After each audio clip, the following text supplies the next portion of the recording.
Happy day after Liberation Day. It's Maggie Barnett. I'm the CEO of LVK, and I am joined by my boss, the man, the myth, the legend, Mr. 321, Aaron Rubin, CEO of ShipHero, who has been following this for how many months have you? Has it been a year, Aaron, since you've been worried about the de minimis? Yeah, we've been worried about it. We've been worried about it going away for years. Like the conversations we've had internally have been going on for years. I think in the few months before the end of the Biden administration is the first time we started talking about it publicly. Something like June of last year. Yeah, so it's been a while. We know, as being in the logistics profession, that this has been coming up. But just to get everyone up to speed, I see people are coming in here. They're slowly coming in. Again, it is the day after Liberation Day, and I'm with Aaron Rubin, CEO of ShipHero. So Aaron, maybe you can lay a level set so that we're all kind of on the same page about the updates from yesterday around tariffs and the de minimis. Sure. Yeah, let's break it down. So there were two executive orders signed yesterday. One is establishing the reciprocal tariffs. So that's a minimum 10% tariff with a much higher number for certain countries. And then the second one addressed 321 de minimis out of China specifically, saying that that is over on May 2nd. Now, there had been in a previous executive order had already stated that de minimis from China was going to go away when systems were ready. So this new executive order says that that date has arrived, systems are ready or will be ready in 30 days or 29 days from now, and therefore that's when the de minimis will take effect.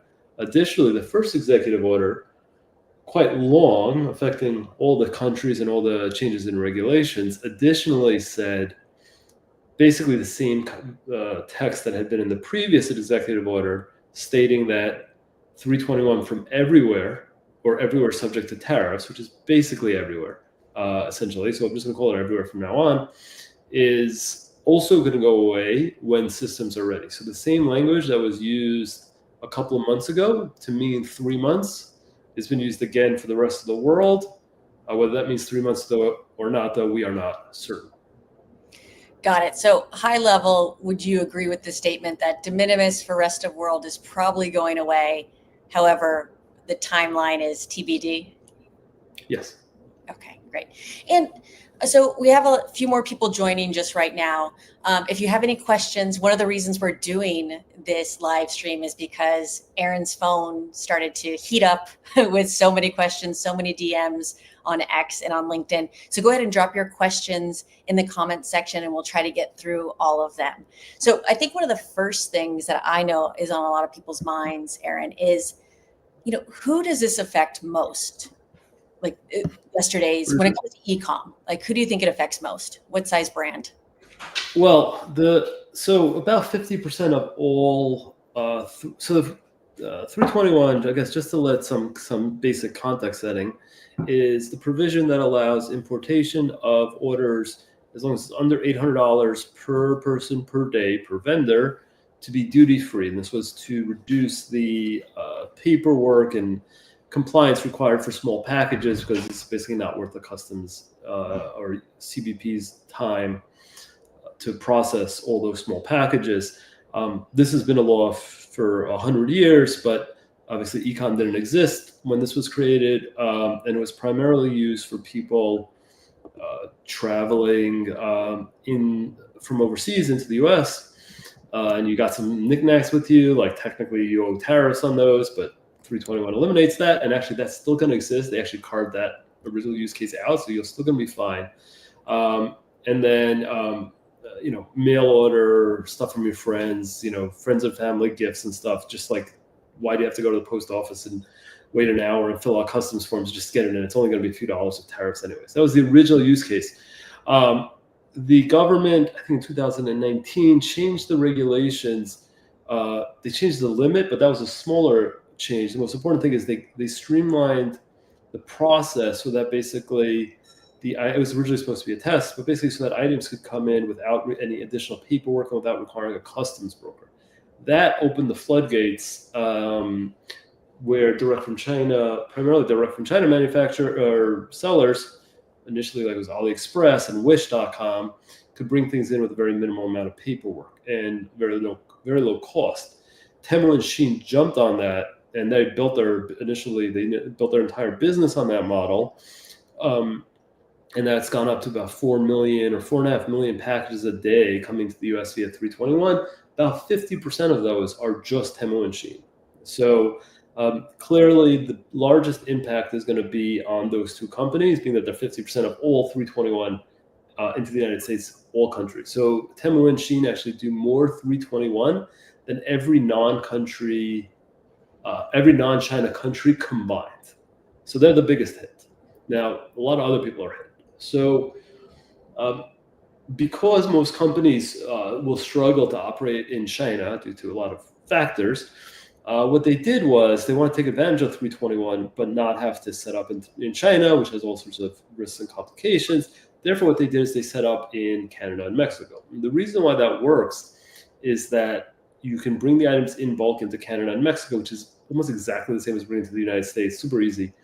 And then what you do is you ship one package at a time into the US. So now, of course, it's not one package at a time in total. It's one package per person at a time, but often as many truckloads a day that are coming over the border. But even though those are all going from the same manufacturer or the same brand into the US, they're each considered separate because they each are individually packaged to an end customer and therefore not subject to tariffs and duties. So there's companies bringing in over $1 million a day worth of goods from Canada and Mexico, but it's still considered under $800 because each is under $800, and therefore they pay no tariffs. So brands took advantage of that, and a lot of infrastructure sprouted on both sides of the border, Toronto, Vancouver, and then Tijuana and northern Mexico, to support this. So a lot of warehouses got set up there, and their whole job is to receive products from China, store it, and then dispatch one at a time into the United States. That model no longer makes sense. So in 30 days from now, those will be subject to full tariffs, and they're slower to clear. They have more inspections. They're subject to probably a slightly higher level of tariffs just because the way the tariff engineering is around cost work and other complexities. So there's basically zero reason to ever do that. So I think all the businesses that did the Mexico, Canada, 3PL jumping to save tariffs, they're all going to stop that, with the exception of the ones that did it for cost reasons, for labor cost reasons. So for example, I know of one that does pretty heavy assembly in Mexico. Labor in Mexico is less than a tenth of the cost of the labor in the US.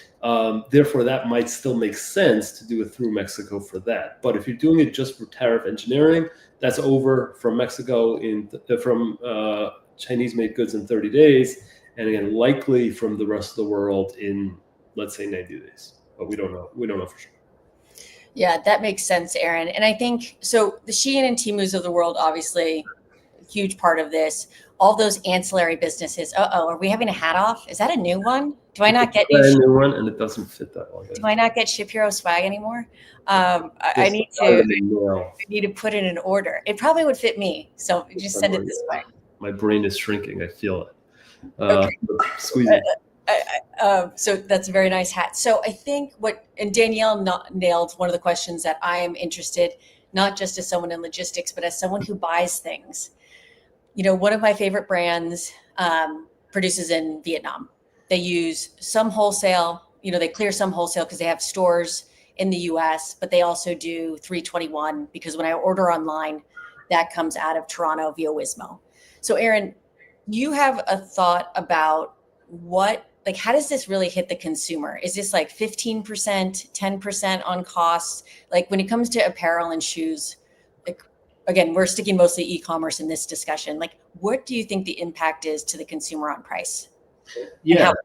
So it really matters in which part of the, cheap to luxury spectrum the brand is in. So I'll give an example. Extreme example would be like a high-end perfume.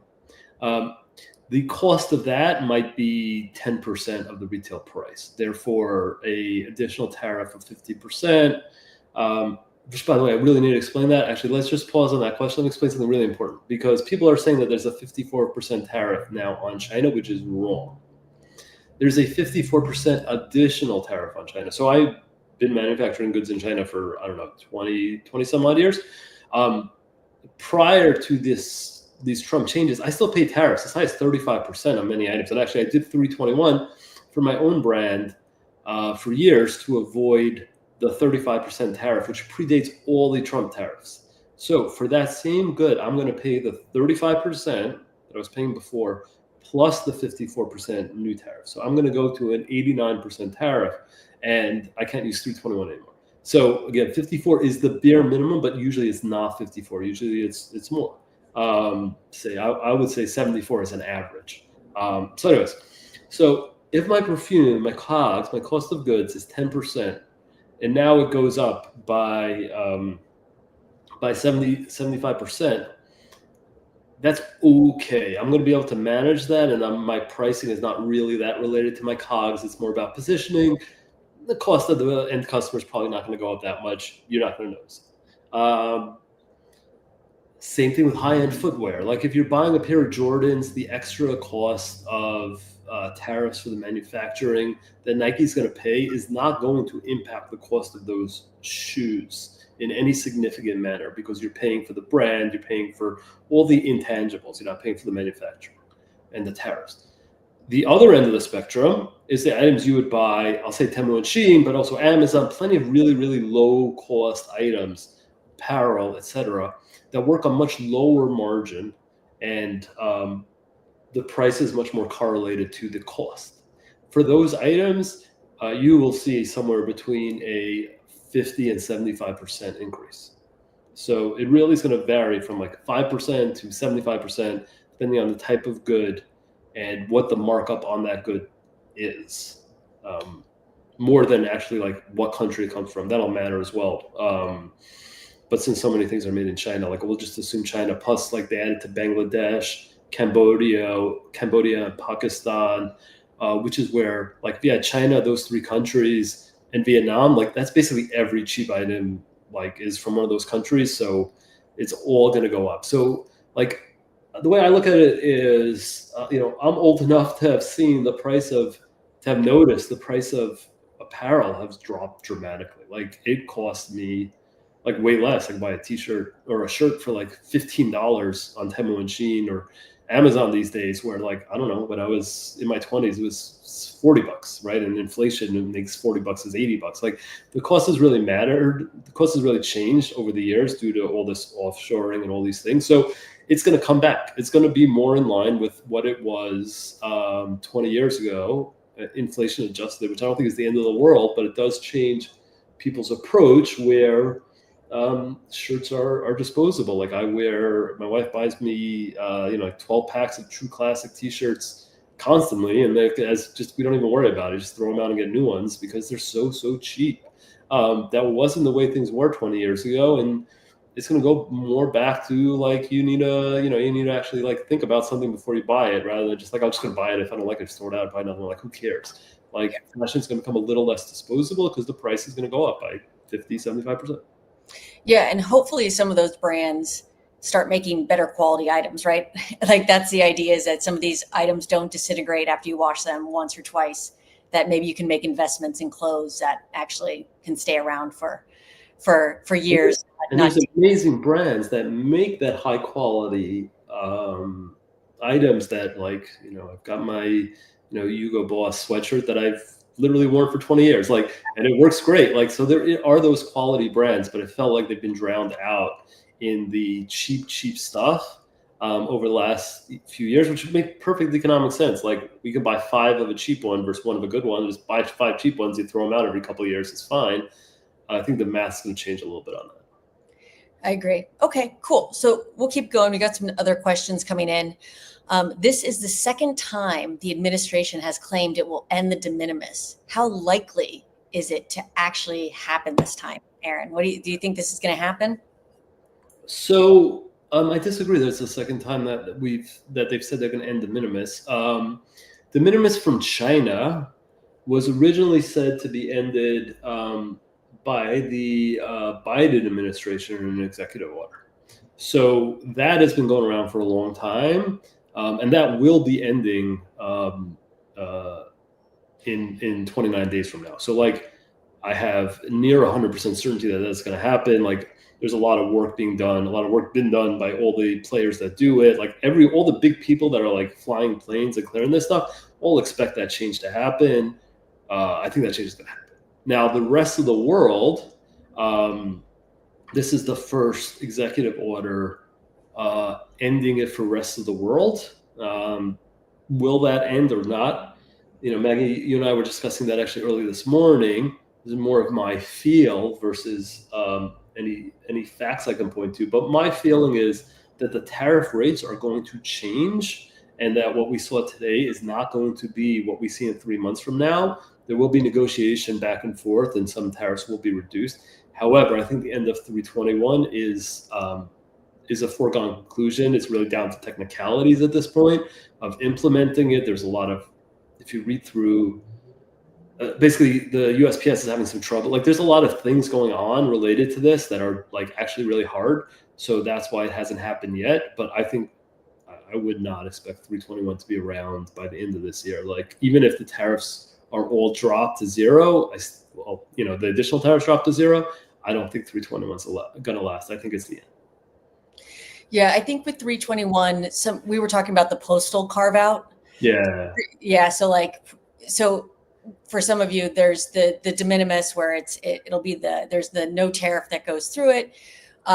But with the postal carve out, they're just saying it's 30% or $25. And it doesn't specify if it's the lower or the higher of those two. Actually, they actually updated the executive order. So now what they said is each importer needs to choose which methodology they want to use, and they can switch it once a month. So it's not the lower or the higher. So actually you can choose if you're so a little bit weird, but that's just, again, because of technical reasons, not economic or political reasons. So there's some of that still going on. Like, there's still realities of like the systems need to work. And we are talking about like 4.5 million packages a day. Like, it's not an easy problem. So I think that's why we still have 321. I think if not for the technical challenges, it would have been gone already. Got it. Okay. So thanks, Sam, for the question. How do you think about free trade zones now, Aaron? That's one of the questions that came up. Yeah. So the value of them's gone up, but like, I think some people overestimate the value of a free trade zone. Like, you still have to pay tariffs. Like, free trade zone does not mean you import into the country. I guess maybe I can explain what a free trade zone does and what it doesn't do, and that'll probably answer the question the best. So what a free trade zone does, it allows you to import into a building a set area that's only for free trade. It can't be mixed with non-free trade items. It's a designated area, which is under the auspices of the Customs and Border Patrol, and is considered, for purpose of tariffs, to be outside the United States. So therefore, you don't pay any tariffs when things enter the free trade zone, and you only pay tariffs when things exit the free trade zone. So the reason why, the idea that you can do, like, people always say, well, I can do 321 and I have a free trade zone. No, you can't. You absolutely never could do that. And you can't take it out of a free trade zone and not pay the tariff. So you are still going to pay the full tariff if you use a free trade zone. There's a couple of advantages. One, if you export, you don't have to pay the tariff because now it never was in the country. So it went into the free trade zone and then back out of the country, you don't have to pay the tariff. Now, you don't ever have to pay tariffs on exported items. It's just before you have to fill out a different form called a duty drawback. With a free trade zone, you don't. But it doesn't have any like direct financial change there. If you do some manufacturing within the country, you can then change the components and it changes the tariff rate. And so again, if you're manufacturing, a free trade zone can have some advantages, but that's usually not the case for e-commerce. And then you'd only pay the duties when you pay the duties every week on what you pull out of the free trade zone. So out of your FTZ. So you can pay slightly later if you use a free trade zone if you've got slow moving products. There's additional compliance. There's a lot of overhead and costs. The filings are weekly. You do pay there's a filing fee for every single thing you move out. So depending on the quantity of products, how many lines, how many shipments you get, it can save you some money or actually cost you some money on the filing fee. So there's a lot of details there. I would say FTZs are more valuable now because being able to save a larger amount of money is more important versus the other costs have stayed the same. So the economics of free trade zone makes more sense, where before it made sense for maybe 3% of brands. Now it might make sense for 6 or 9% of brands, but it certainly does not make sense for 50 or 100% of brands. Like, don't expect like a free trade zone to be the normal, and don't expect it to like go back to the way it was. We don't pay tariffs. You still pay all the tariffs, just maybe slightly later, and maybe slightly more, slight changes to the amount of clearance fees. And those clearance fees do add up. Like, there's companies that pay $1 million a year in clearance fees because they have a lot of importation. So like it matters, but usually for bigger companies that bring in a lot of shipments. Got it. That makes sense. So it's more of a cash flow issue for a lot of folks, and they have to be big enough for this to matter. Yeah, exactly. Yeah, those are like the two headlines. Oh, we've got Max Garland. Max Garland, I think that's very cool. Max Garland is a senior reporter for Supply Chain Dive, and he asks, Aaron, what are the most important things brands can do over the next months to prepare for the May 2nd end for China de minimis? So like, what should brands be doing at this time? I mean, well, the biggest thing that most people don't use 321, right? Most people just import directly. I think the deadline is April 9th to get your stuff on a boat, to not have to pay the additional 54% tariffs, or the new 34% tariff, I guess. So everyone's scrambling to get their containers on ships in the next 6 days. And you have to check. I think the 9th is the date, but I could be misremembering. So I mean, that's the biggest thing that people are working on right now. There's a capacity crunch.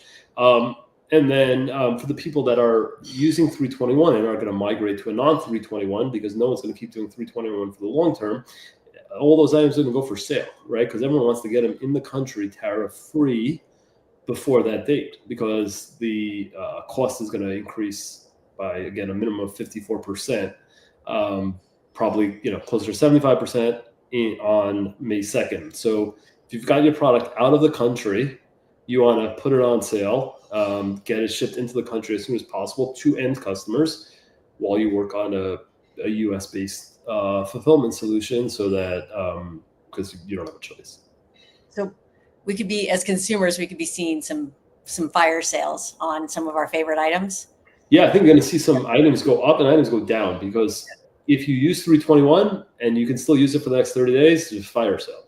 If you can't use 321, while you didn't pay tariffs on the items that are in the country today, you didn't pay the extra 34%, you're going to pay on the next one. So you might as well just up the price now. So we're going to see a big change in pricing from everywhere. And then also, I mean, a big question is, what's Shein and Temu going to do? Are they going to run massive sales running it to May 2nd, in which case that could distort the entire e-commerce industry in the short term. And then on the backside of that, they'll stop running have availability of so many products or raise the prices, which will then make US companies more competitive. So we'll see some dynamics moving around over the next few months. But yeah, definitely, if you find some good sales, like, Liberation Day sales or Tariff Day sales, or you probably get some real savings. Yeah, it seems like a potentially good time to start shopping. All right, we have a little early for Christmas gifts, but yeah, you can just hide them. It's fine.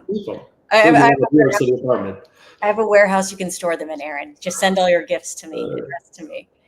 Okay, this is from a ShipHero customer. We're probably ShipHero's newest customer, signed the contract this morning. We're a children's clothing brand. We produce almost everything overseas. We sell wholesale and D2C and do our own fulfillment from New York. Where should I look to try to rework our supply chain, and what resources, source of information do you follow to get deep details?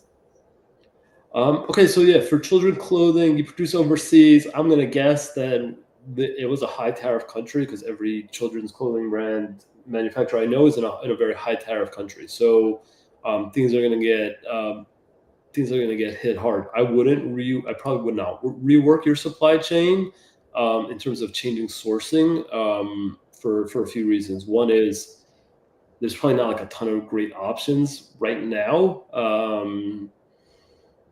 So like everywhere's hit pretty hard. I don't see children's clothing ever being produced in the U.S. It's just one of the hardest things to make the economics work. And we don't know for sure that these are going to stay the way they are, right? These numbers are all the law today, but we've seen a lot of changes, like we saw with Canada and Mexico.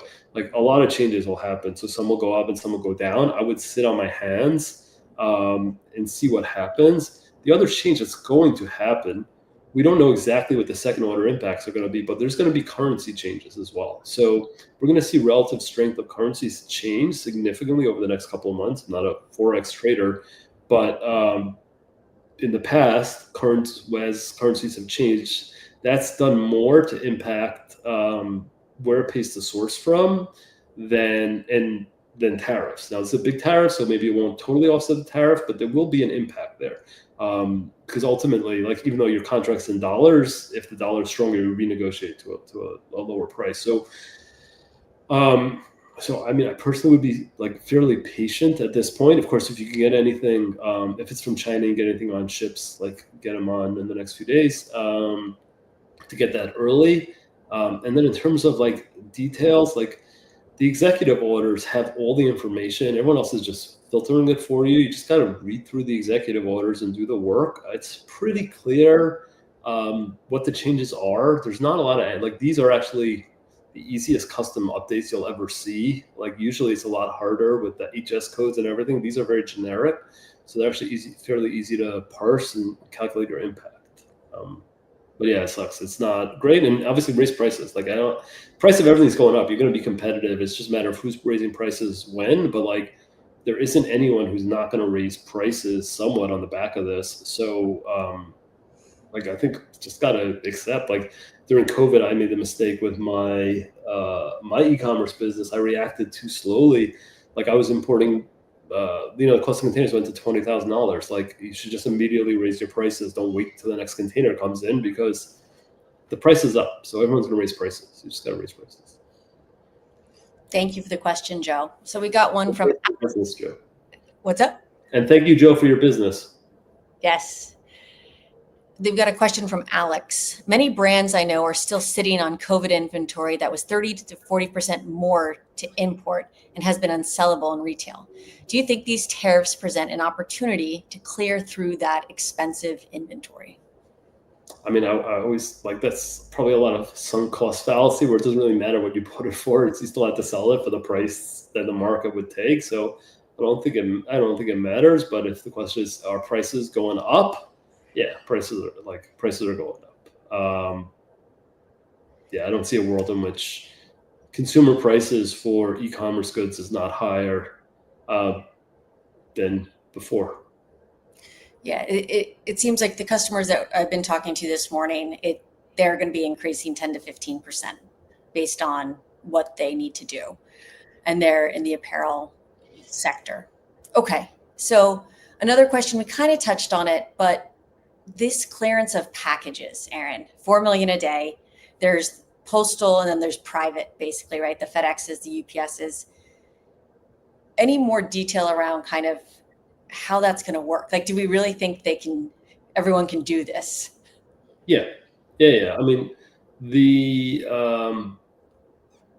it's mostly cleared by private companies, and it's their responsibility to clear them, and they will be able to clear them. The mechanisms for doing so, I know we're out of time, so we're probably beyond scope for this conversation.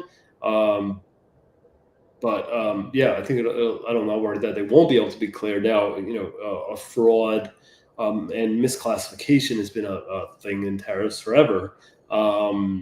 As tariffs go up, the benefit of lying, obfuscating increases. So for sure, we'll see more. CBP though has done a good job of over the last at least 6 months putting in plans for additional data required to clear things, such as providing the URL of the web of the where the item is for sale, so they can check things themselves. So actually, I think the government's been doing a good job. getting ahead of this. The USPS is not set up to do this right now. That's why there's that alternative path, which is 30% or $25. That's going to be a little bit tougher, but the vast majority don't use the international mail. They go through private companies. The private companies will be, I'm going to say they're going to be fine. They're all losing a lot of sleep. Like, it's going to be hard, but like overall, they'll be fine. Excellent. Well, time flew. That was 30 minutes. Thank you so much, Aaron. If anyone has any other questions, where should they reach you? Aaron at ShipHero.com, AARON. Excellent. Thank you. And I'm Maggie at lvk.com. If you have any other questions, we're always happy to help. And otherwise, thank you so much for joining us. And I'm sure we'll be doing another one of these in the upcoming weeks when more news drops. Thank you so much. Have a great day. Thank you, everyone.